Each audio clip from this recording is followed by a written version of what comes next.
sure we're almost there. Something just doesn't feel right about this whole thing. Yeah, I'm just not sure about this. Well, look. We already signed up, and there's no point in turning back now. Plus, it's a pretty simple job considering the fact that I'm trying to save up for a new... Yeah, for a new whip. We know. Didn't mean to flex how much more money I have. Huh? You and your whopping bank account total of $5,000? Yeah, okay. 5,000 more than you're rolling with. Oh, really? Me and you both know, bro. Ugh, can you guys shut up already? I think that's the place. Yikes, looks like Todd's house. This place really did go downhill. Huh. Guess so.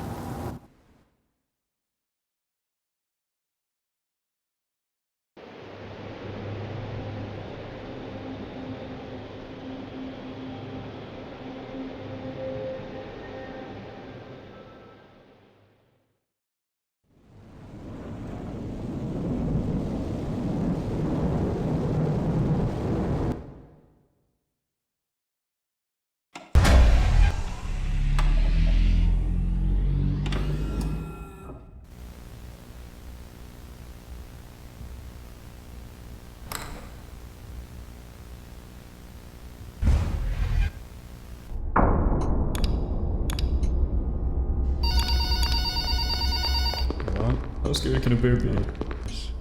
This wasn't in the job description. Hello! Welcome to your first night. I'd like to congratulate you on the behalf of Tony's Tacos on earning your position here as security personnel. We know it's a big deal, so don't worry. We'll make sure you're equipped with the right tools necessary to complete this job. So with that being said, let's get you acquainted. First of all, in your office there are two important things to know. Number one, your computer, or otherwise known as your security camera. Tapping into your computer should allow you to access your security cameras, which were placed strategically throughout the facility. I do want to tell you though that these security cameras do not cover every inch. I mean, there are plenty of blind spots. Two important blind spots actually lie right outside your doors. This means that you won't be able to see outside of your doors if they are closed. Now, this brings us to our next important piece of discussion. Your blast doors. These were installed primarily for your security. We do realize that you are working a job which has its risks, so in case anything happens, you're being chased, or somebody's trying to break in, you can close these blast doors, make sure that your safety is your priority. Now, these blast doors aren't anything to play with. They're not toys. They are highly dangerous if you stand underneath them. They will close on anything, so anything that's standing in its way, you can say goodbye to it. It's also critical to realize that these two doors, when closed, put an extreme amount of strain on our only two working generators. So if you don't plan to run out of power and keep the lights on, then keep those doors open.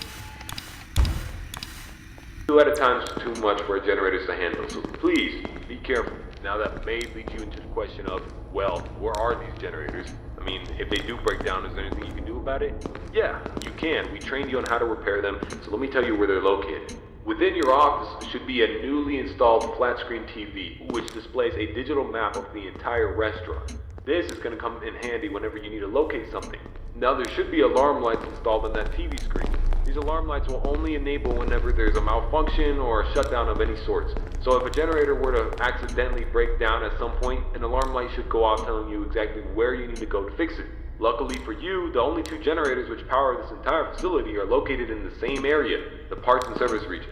The third and only alarm light in the arcade actually corresponds to the ventilation system. We have installed our ventilation reset switch in the arcade. I know it's unconventional, but our engineers decided that was the best spot for it. Knowing where the ventilation reset switch is located will be the deciding factor between life or death. The cons about purchasing an old abandoned pizzeria is that everything around is pretty much historic. I mean, they're antiques, so your ventilation system sucks. Sorry to break it to you, but you're gonna have to reset it every once in a while. And since all the doors are locked here, you're not gonna have an extra airflow of air anytime soon. Oh, and there's one more thing I forgot to mention within your office. On this stage should be an old and abandoned animatronic. Now this is a relic from the old pizzeria. If you're not good with puppets or anything of that sort, then you can keep the curtain closed. I mean, if you don't want to see it, make sure it doesn't see you. Am I right? And that brings me to my next point. There are a variety of other abandoned animatronics left over from the other pizzeria lying around here. This includes the front stage, parts and service region, the warehouse, you name it. There's at least something that we can salvage there. Not to worry, these animatronics are shut down, so there's no source of power anywhere within their rigs. So between me and you, there shouldn't be another incident. But that about covers it. It should be a very smooth night, uneventful. You should be able to get accustomed and acquainted with everything, and I hope to see you tomorrow. You have a good night.